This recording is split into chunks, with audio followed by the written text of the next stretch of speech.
não tenho que me preocupar com o que dizer ou o que fazer, porque aquele que me enviou me dirigirá. Eu estou contente em estar aonde quer que Ele deseje, sabendo que Ele vai comigo. Eu serei curada na medida que eu permitir que Ele me ensine a curar. Fusão entre dor e alegria. No 5º parágrafo, o Espírito Santo sempre está ao teu lado e ao lado da tua força.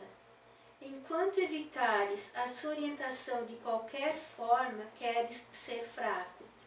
Todavia, a fraqueza é assustadora. Que outra coisa então pode significar essa decisão, a não ser que queres estar amedrontado? O Espírito Santo nunca pede sacrifícios, mas o ego sempre o faz. Quando estás confuso acerca dessa distinção na motivação, isso só pode ser devido à projeção. A projeção é uma confusão na motivação e, dada essa confusão, a confiança vem a ser impossível. Ninguém obedece de boa vontade a um guia em quem não confia, mas isso não significa que o guia não seja confiável. Nesse caso, sempre significa que o seguidor não é confiável. Contudo, isso também é apenas uma questão da própria crença que ele tem. Acreditando que ele é capaz de trair, acredita que tudo pode traí-lo. Porém, tudo isso acontece apenas porque ele escolheu seguir uma orientação falsa. Incapaz de seguir essa orientação sem medo, associa medo com orientação e se recusa a seguir qualquer orientação que seja. Se o resultado dessa decisão é a confusão, não é surpreendente. Então temos que ver aqui a projeção e uma confusão na motivação. Temos que ver o que é, afinal, motivação. Confusão que a projeção provoca. Porque se a nossa motivação é para o espírito, a projeção gera essa confusão. Porque nós vamos projetar no outro a nossa fraqueza. E aí ficamos desmotivados, porque escolhemos a fraqueza para trabalhar e não a força. Porque a força do Espírito, que está sempre conosco, ela só pode ser desmotivada, nós só podemos ter uma desmotivação se fizermos alguma projeção. Então, por isso que não sei por que nós gostamos tanto de projetar, porque isso só nos enfraquece e tira a nossa motivação. A nossa motivação, que, se eu entendi bem, é a motivação do Espírito para estender o reino, a alegria, a felicidade. Porque quando projetamos, nós realmente projetamos nossas fraquezas. Então, porque o ego é a nossa fraqueza, o espírito é a nossa força. Então, sempre que estamos projetando no outro, o que estamos projetando são nossas fraquezas. Isso causa confusão. Acredito que seja isso. O Espírito Santo sempre está ao teu lado e ao lado da tua força. Enquanto evitares a sua orientação de qualquer forma, queres ser fraco. Todavia, a fraqueza é assustadora. Que outra coisa, então, pode significar essa decisão, a não ser que queres estar amedrontado? O Espírito Santo nunca pede sacrifícios, mas o ego sempre o faz. Quando estás confuso acerca dessa distinção na motivação, Isso só pode ser devido à projeção. Para aí.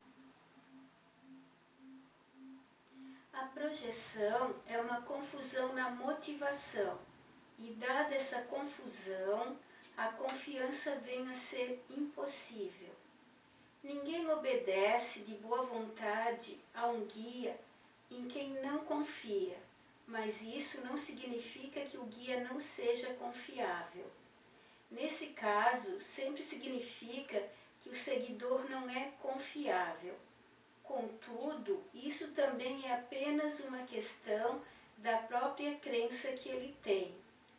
Acreditando que ele é capaz de trair, acredita que tudo pode traí-lo. Porém, tudo isso acontece apenas porque ele escolheu seguir uma orientação falsa. Incapaz de seguir essa orientação sem medo, associa medo com orientação e se recusa a seguir qualquer orientação que seja.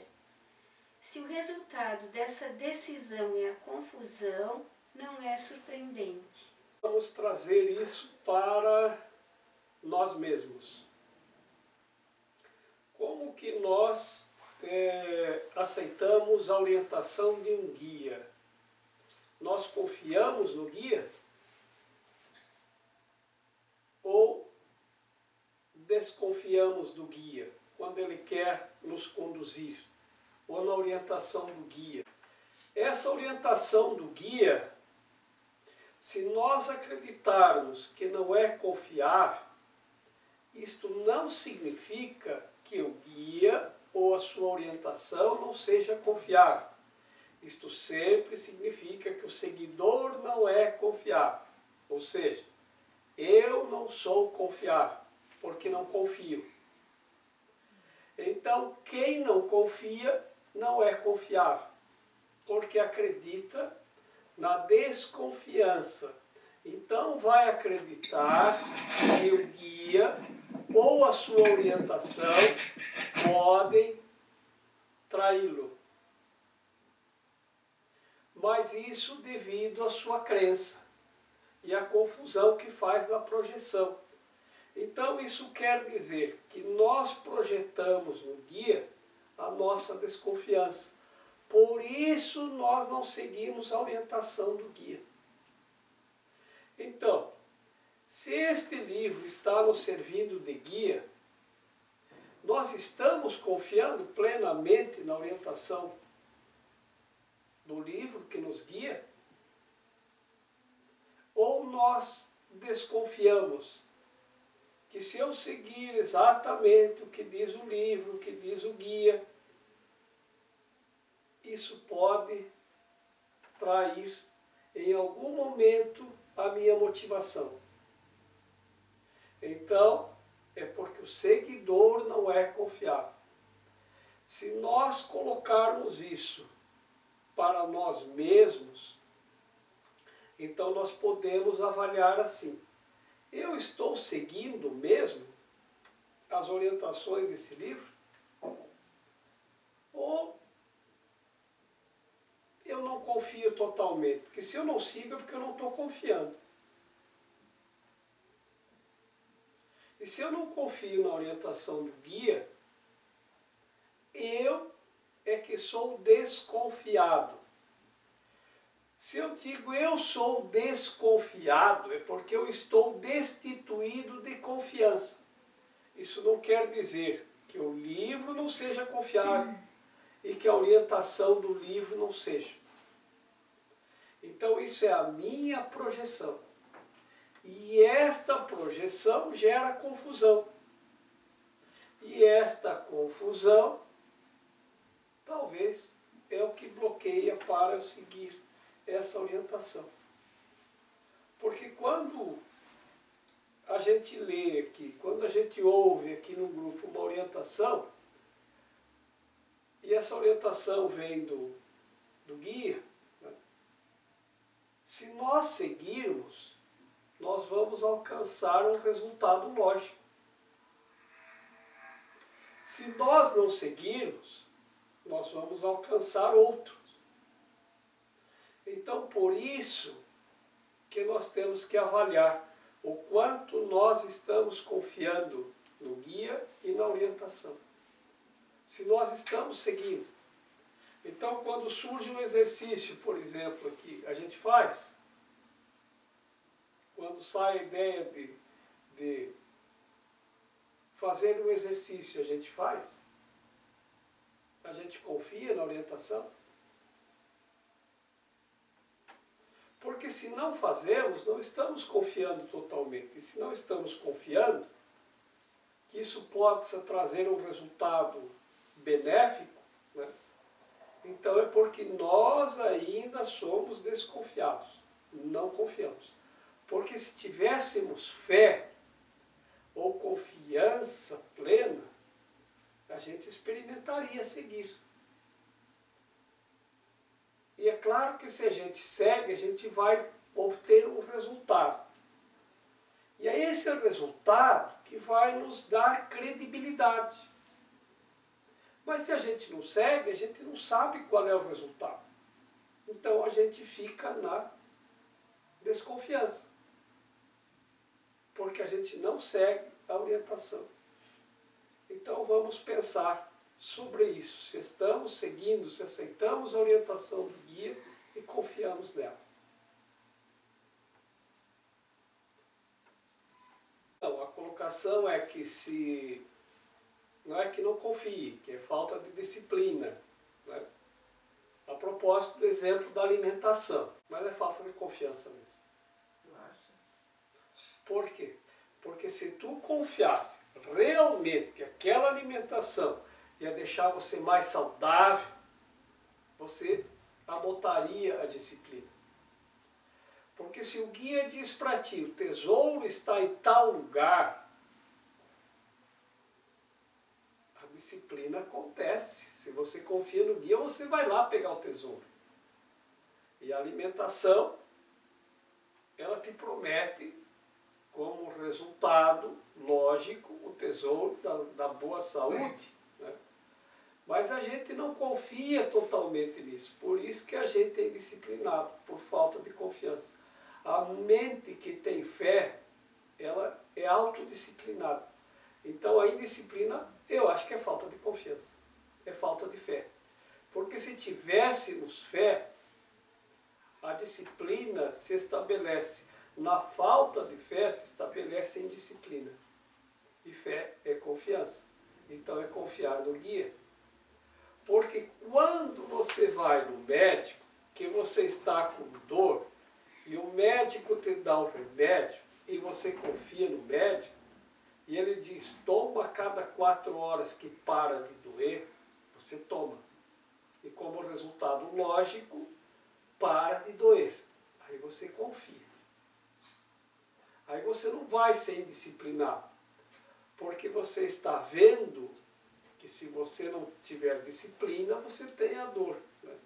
Agora, o que nós estamos trabalhando aqui realmente é que se nós tivermos fé e confiança, a disciplina se estabelece.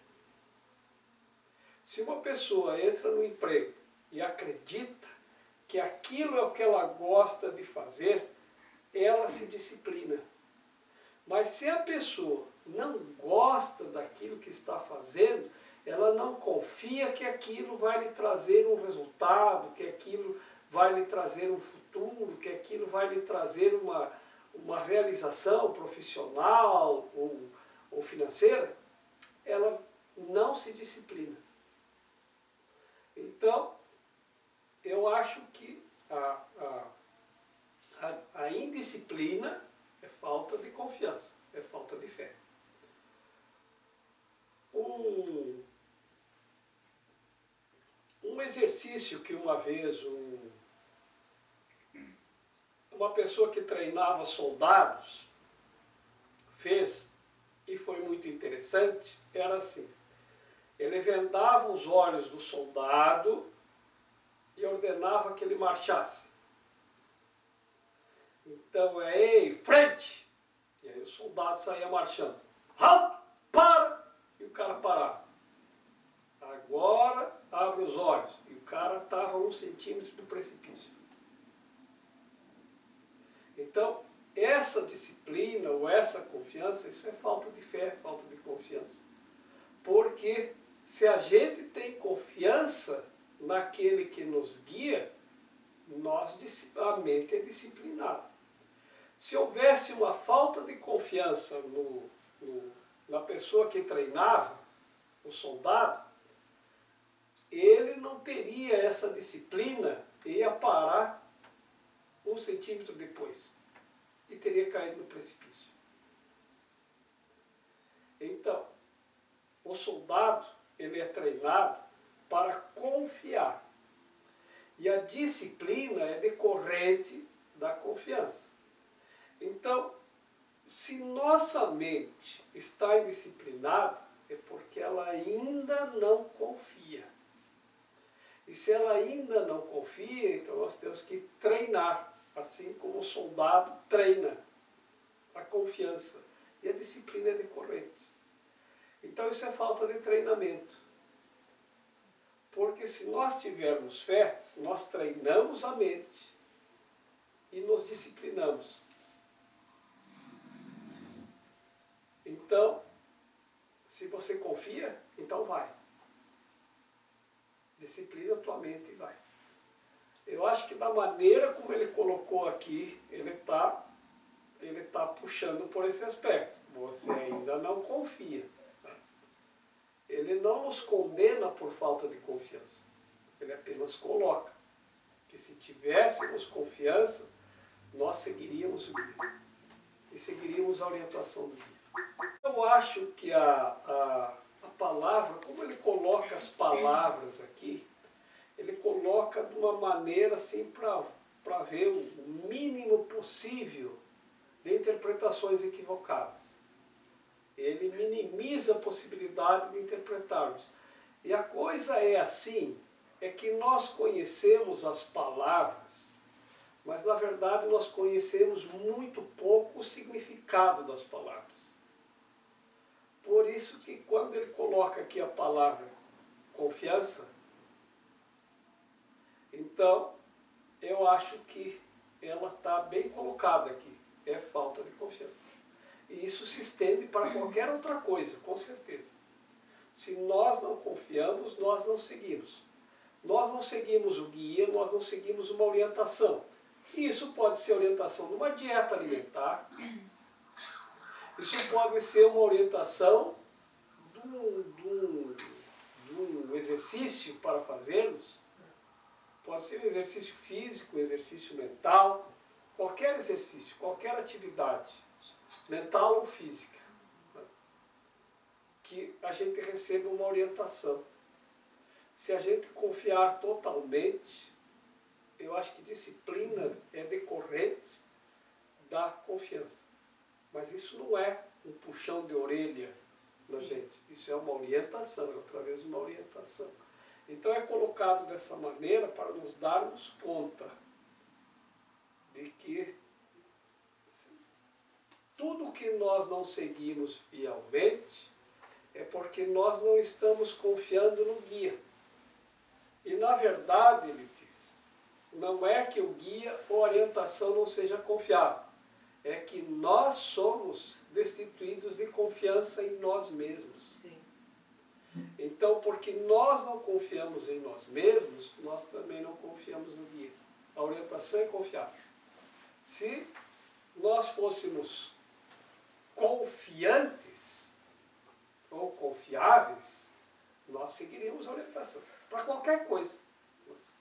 Uma orientação no trabalho, por exemplo. Porque a gente pega um funcionário aqui e diz, olha, todo dia, antes de sair, você desliga o monitor do seu micro. E todo dia tem que dizer a mesma coisa. Então, ele não confia na orientação. Porque se confiasse, seguiria. Então, não é a orientação que não é confiável. É a pessoa que não segue a orientação. Por quê? Porque daí a gente não pode confiar nela. Aí todo dia a pessoa sai, eu tenho que ir lá. Vou lá ver se o rapaz desligou a tela. Então, é sempre assim. Então, isso é a fraqueza. não é a força. Então a força nós adquirimos quando nós confiamos. Isso nos fortalece. Isso fortalece o funcionário. Quando ele confia, porque daí ele segue a orientação, ele faz. Isso deixa-o mais forte. Mas quando ele não segue a orientação, ele vai enfraquecendo. E uma vez que ele vai enfraquecendo, ele está indo para o caminho da demissão. Por quê? Porque ele não segue a orientação. Ele é fraco, ele não serve. Então, ele associa a falta de fé com fraqueza. Estamos no capítulo 7, as dádivas do reino. No subcapítulo 10, a confusão entre dor e alegria. Página 144, sexto parágrafo. O Espírito Santo é perfeitamente confiável como tu o és. O próprio Deus confia em ti e, portanto, a tua confiabilidade está além do que é questionável. Ela sempre estará além do questionável, por mais que possas questioná-la. Eu já disse que és a vontade de Deus. A sua vontade não é um desejo vão, e a tua identificação com a sua vontade não é opcional, já que ela é o que tu és. Compartilhar a sua vontade comigo, na realidade, não é uma escolha que esteja aberta, embora possa parecer estar. Toda separação está nesse erro. A única saída do erro é decidir que tu não tens que decidir coisa alguma. Tudo te foi dado por decisão de Deus. Essa é a sua vontade e tu não podes desfazê-la. O filho é a vontade do pai. Não é uma escolha aberta, embora possa parecer estar. O filho, vamos pegar um exemplo de uma criança com 3, 4 ou 5 anos, é a vontade do pai. Ele não tem escolha. Isso não está em aberto, se ele quer ir na escola, se ele quer comer, se ele não quer comer, se ele quer tomar banho, se ele não quer, se ele quer ir com o pai aonde o pai vai no domingo. Não tem escolha. Isso não está aberto. Por quê? Porque o filho é a vontade do pai. E a vontade do pai para o filho é que ele seja feliz. É que ele seja feliz, perfeito, contente, que se sinta seguro e em plena paz. Que o filho seja alegre. Então, da mesma forma, nós somos a vontade de Deus. E a vontade de Deus para nós é a plena paz e a felicidade perfeita. Embora pareça que essa escolha seja aberta, que nós podemos escolher o que quisermos, inclusive o sofrimento e a fraqueza, porque estamos trabalhando aqui a confusão entre dor e alegria, então podemos escolher a dor. Está aberta essa escolha, eu posso escolher o que eu quiser. Na verdade, essa escolha é uma parte. É quando estamos vivendo uma parte do Pinóquio. Então nós temos uma diversidade imensa de escolhas. Entre se eu quero sofrer indo no jogo de futebol, ou se eu quero ter um relacionamento com alguém, ou se eu quero sofrer por insolação na praia, ou se eu quero sofrer porque fui no cinema e o filme era ruim, ou se eu quero sofrer porque escolhi ir num restaurante e o garçom ele me tratou mal. Então, as escolhas entre como eu quero sofrer, elas estão em aberto. Tá? Mas isso é uma parte, né? Então eu posso, acho que eu vou ter um relacionamento. Então, essas escolhas, elas são nossas escolhas, dentro do que nós escolhemos. Tá? Então, mas nós não saímos desse leque.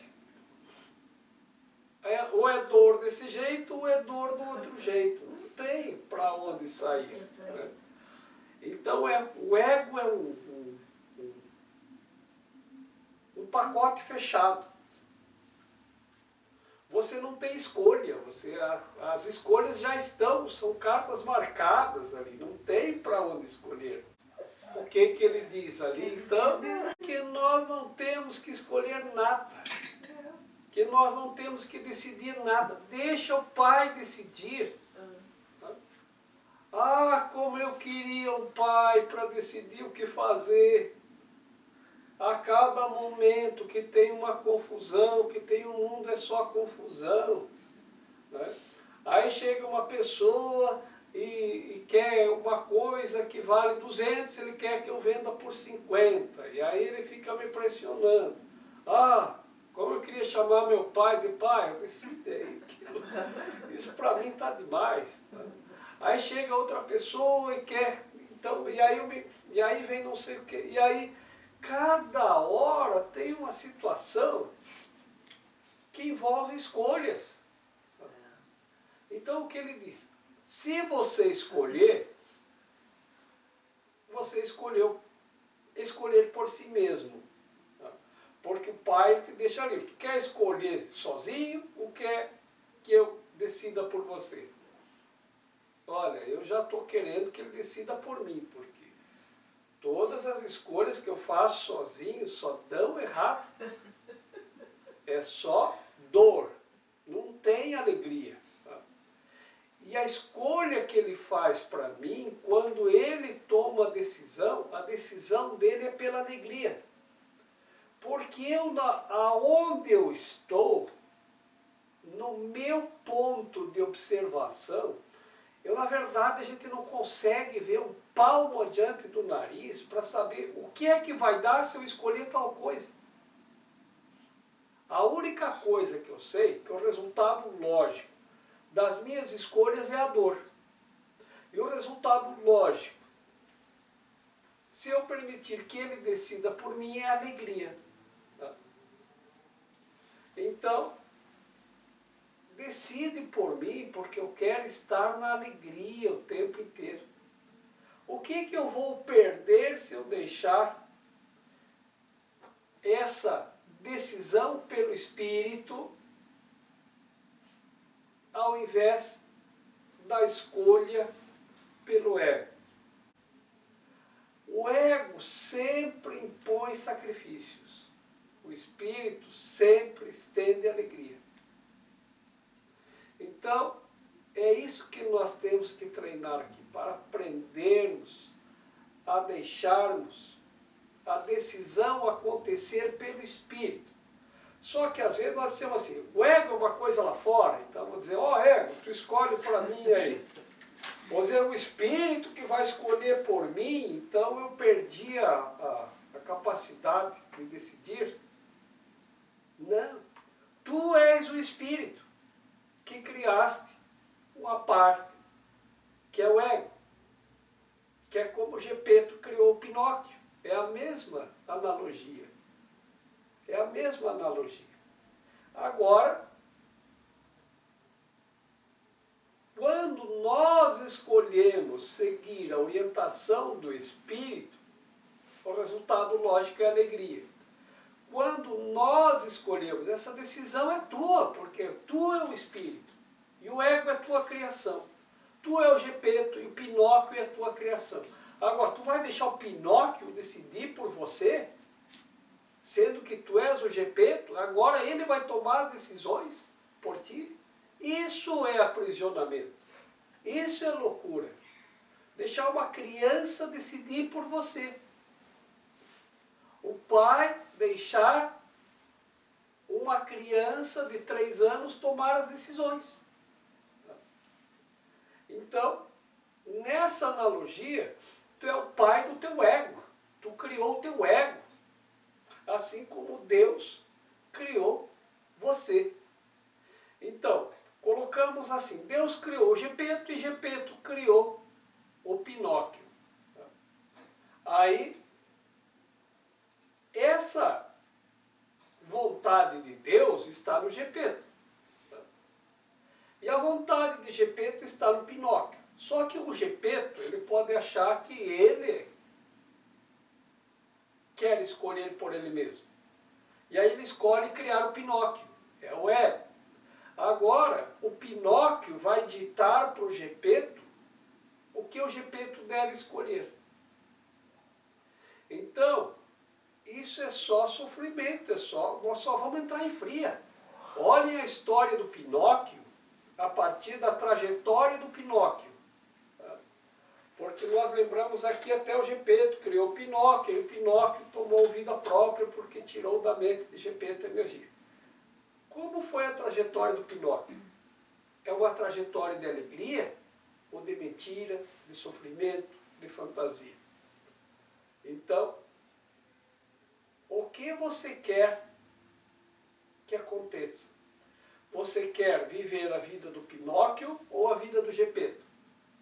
Se você resolver viver a vida do Gepeto, o Gepeto vai aceitar a orientação do Espírito, porque ele é o Espírito.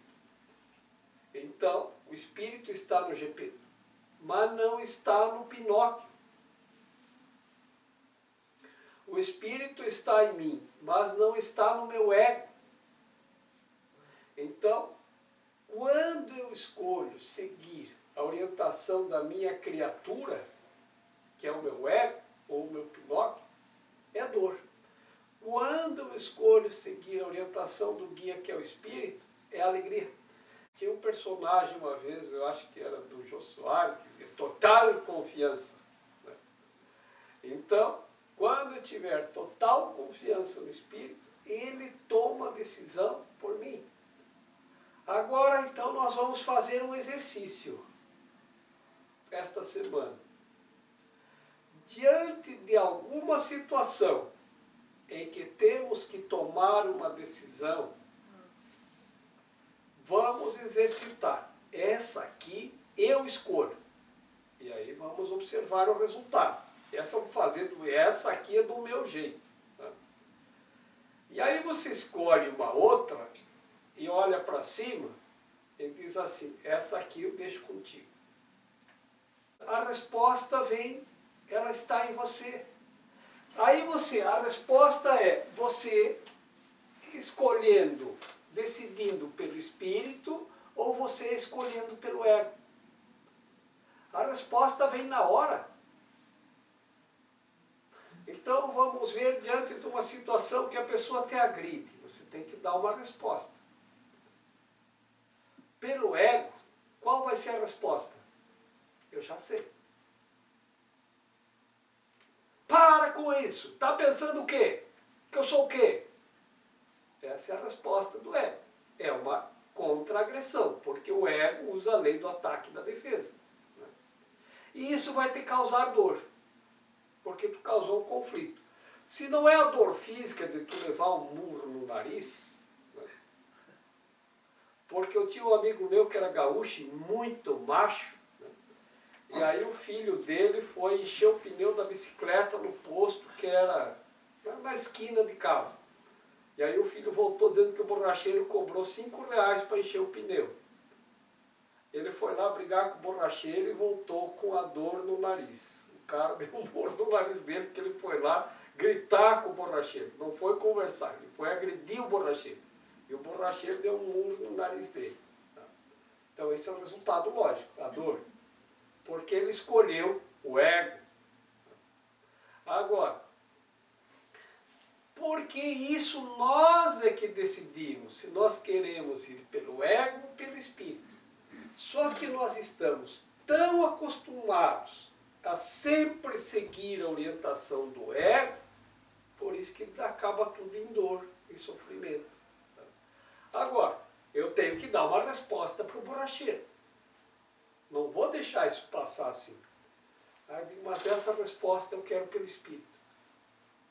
Será que o Espírito vai lá agredir o borracheiro? Se eu decidir deixar pelo Espírito, decidir, não é o Espírito que vai decidir por mim. É eu que vou decidir pelo Espírito, usando o Espírito, ao invés de usar o ego. Essa decisão é minha. Quando eu decido pelo Espírito, a decisão é alegria. Então, eu poderia chegar lá e dizer, ô borracheiro, boa tarde. Cara, tu tem que pagar agora para encher o pneu. Né? Aí o cara, se tu chegar lá amorosamente, conversando com ele, né? Ele vai dizer, agora eu estou cobrando R$5. Ah, puxa vida, eu não sabia. Então tá. Eu só queria saber se estava tudo certo. Então é R$5 para encher o pneu. É, tá bom, muito obrigado. Tenha um lindo dia. Pronto.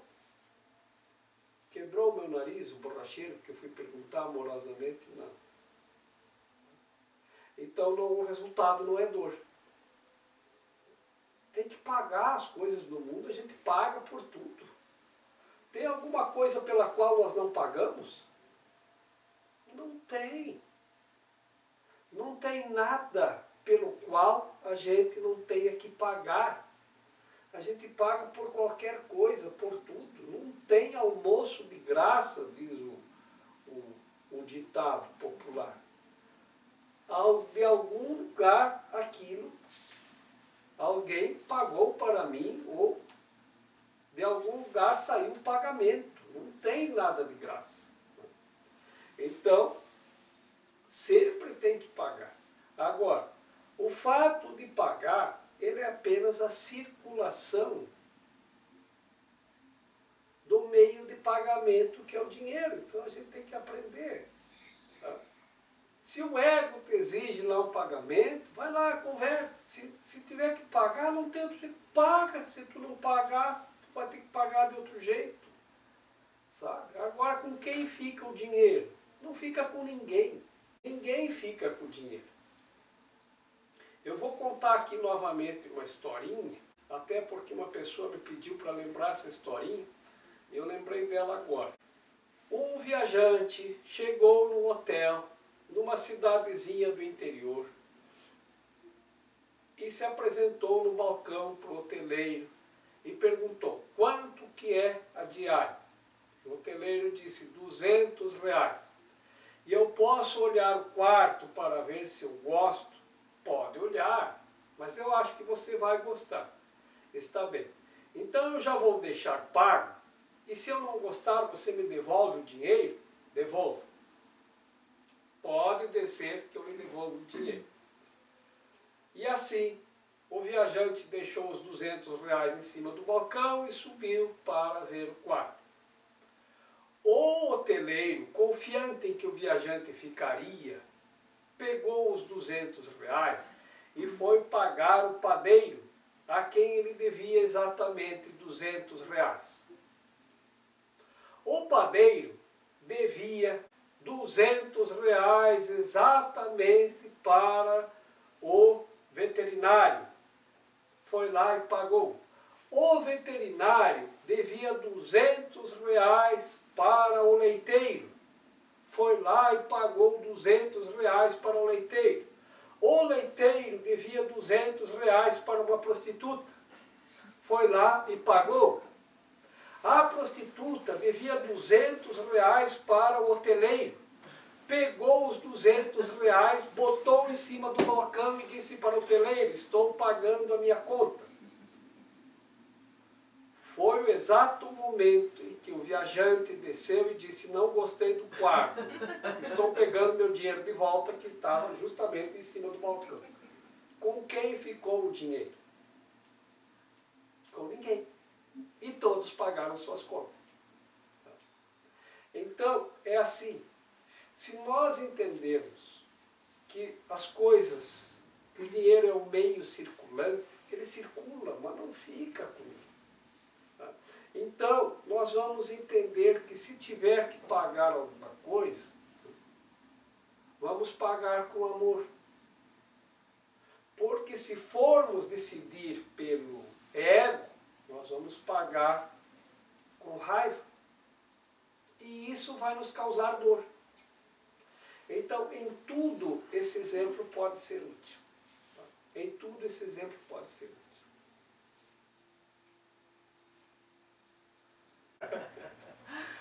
Eu estou aqui só para ser verdadeiramente útil. Eu estou aqui para representar aquele que me enviou. Eu não tenho que me preocupar com o que dizer ou o que fazer, porque aquele que me enviou me dirigirá.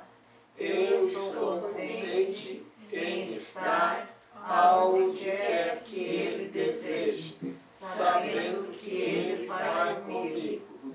Eu serei curada na medida em que eu permitir que Ele me ensine a curar.